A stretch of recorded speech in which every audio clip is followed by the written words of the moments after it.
Hola, buen día, señoras y señores. Bienvenidos una vez más a esta cuestión de actitud. Mi nombre es Maush y voy a hablar de la historia completa detrás de la primera foto que Jorge Messi le sacó a Lionel en Barcelona. Cronología de la aventura que derivó en la consagración del futbolista más grande del mundo.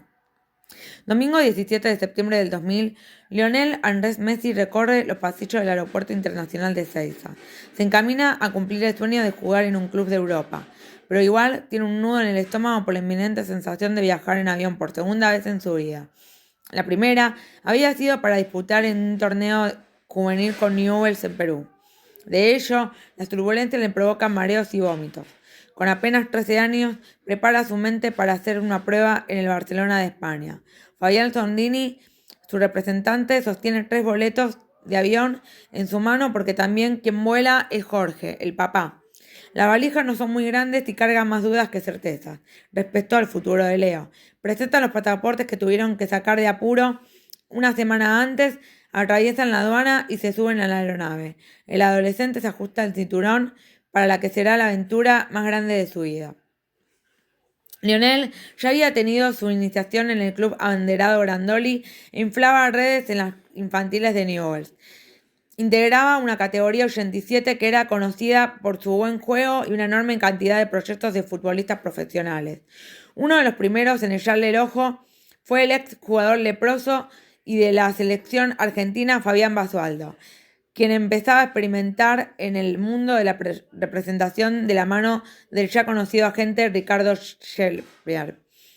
En paralelo, Soldini, recién recibido de entrenador, se unió con un grupo de empresarios que lo contrató como elogiador de las ligas de los alrededores de Rosario. Allí fue que pescó Nacho Soco en la localidad santafesina de Hugues.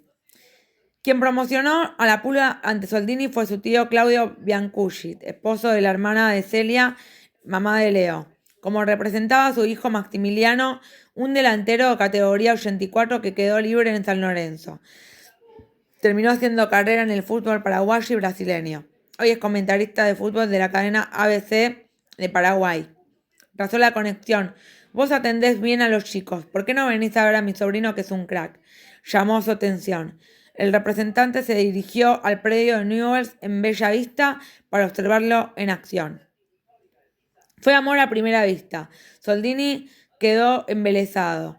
En diálogo con Infobae recordó hace un tiempo: fui a ver un partido de la primera local y llegué antes para seguirlo. Veo un enano que hace pim pam pum y la manda a guardar.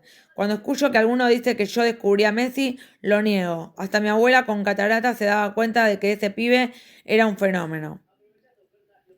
No transcurrieron demasiados minutos entre las maravillas que vio de Leo en la cancha hasta concertar una reunión con Jorge Messi. Se juntaron el sábado siguiente para aprovechar su franco en la empresa metalúrgica Acindar y su papá le planteó 2 cuestiones. Primero, que ni la obra social ni Newell's le querían seguir pagando el tratamiento para las hormonas de crecimiento que costaba 960 pesos mensuales. El dólar estaba 1 a 1. Segundo, que la situación económica del país no daba para más y veía con buenos ojos instalarse en el exterior. Hacía solamente unos meses atrás, otro canterano leproso, categoría 88, había sido captado y fichado por el Milán de Italia para recalar en River. Leandro de Petris fue su inmediato antecesor. Con la venida del grupo empresario que lo respaldaba, Soldini le dio el ok para cubrir los costos del tratamiento de Leo, con la condición de que rompiera su vínculo con la gente que lo representaba hasta allí para no tener inconvenientes a futuro. Jorge accedió y le aclaró que recién firmaría un nuevo contrato de representación cuando estuvieran instalados en Europa. El incipiente agente estaba dando sus primeros pasos en el mundo del fútbol y muchos le cortaban el teléfono cuando les informaba sobre la temprana edad del fenómeno rosarino que apadrinaba. Juan Mateo, un argentino que vivía en Brasil y tenía contacto directo con José María Minguela, asesor de fichajes en el Barça, le prestó el oído. El contexto con el que se avanzó sustancialmente con el fichaje de Messi por Barcelona es casi inverosímil. Juan Mateo tenía injerencia en la representación de Felipe Scolari, entrenador de Palmeiras en Brasil, que estaba por disputar la final de la Libertadores de ese año 2000 contra Boca en Buenos Aires.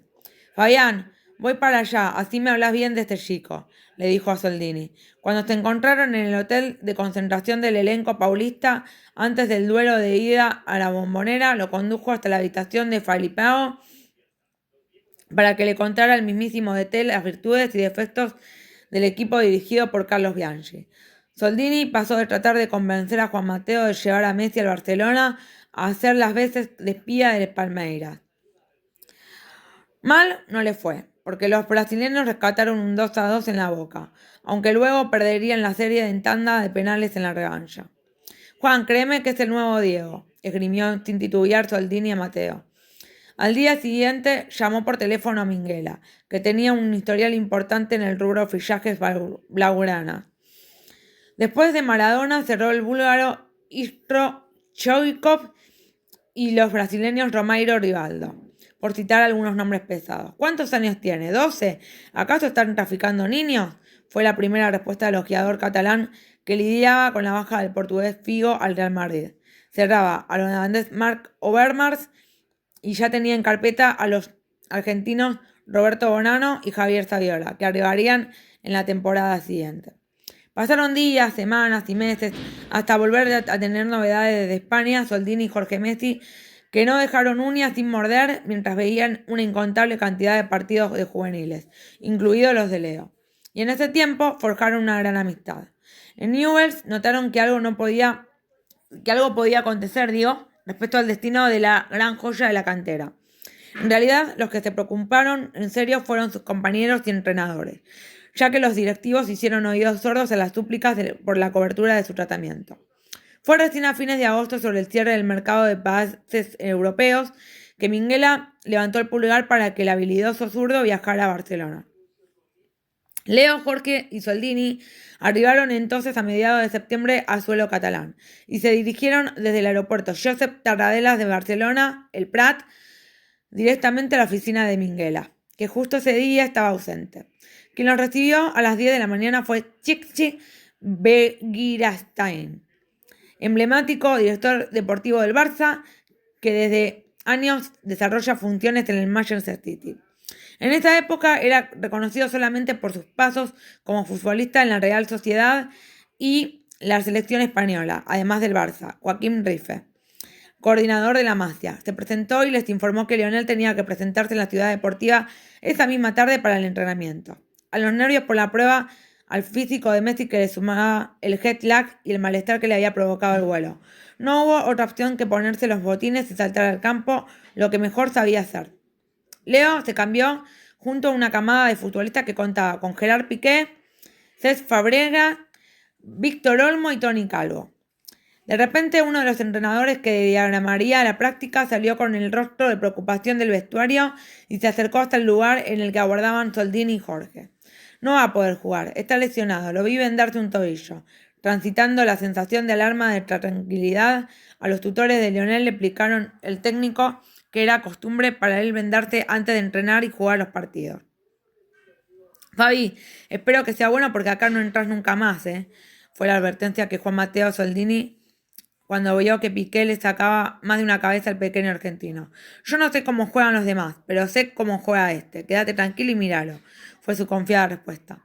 Desde la tribuna observaron cómo Leo hizo jueguitos por varios minutos sin que la pelota se le cayera, en el que fue el primer ejercicio dictado. Era lógico, a España ya había llegado hace tiempo un VHS en el que la promesa rosarina hacía malabares con una naranja. El segundo trabajo fue en 1 contra 1 con definición. Messi tomó el primer balón, dejó sentado a su marcador y definió. Juan Mateo se eyectó de la butaca y exclamó: «Esto es para verlo desde la cancha». Pidieron permiso para ingresar y se ubicaron en el campo. En ese preciso instante, el emisario se convenció de desestimar la chance de acercar a un juvenil brasileño que también estaba en carpeta. Las sensaciones después de la primera sesión fueron positivas. Jorge se instaló con Lionel en la habitación 546 del Hotel Plaza, mientras que Soldini se alojó en un motel porque el Barcelona se negó a cubrir los gastos de su estadía. Desde el 17 de septiembre hasta el 3 de octubre, el trío repitió la misma rutina: viaje en el metro, entrenamiento y regreso. Messi daba cátedra en cada práctica, pero ningún responsable del Barcelona se acercaba para aportar certeza sobre su futuro. Por lo bajo que oían, algunos decían, es jugador de futbolín, fútbol de salón. Contó Soldini que Leo llegó a anotar 5 goles en un entrenamiento después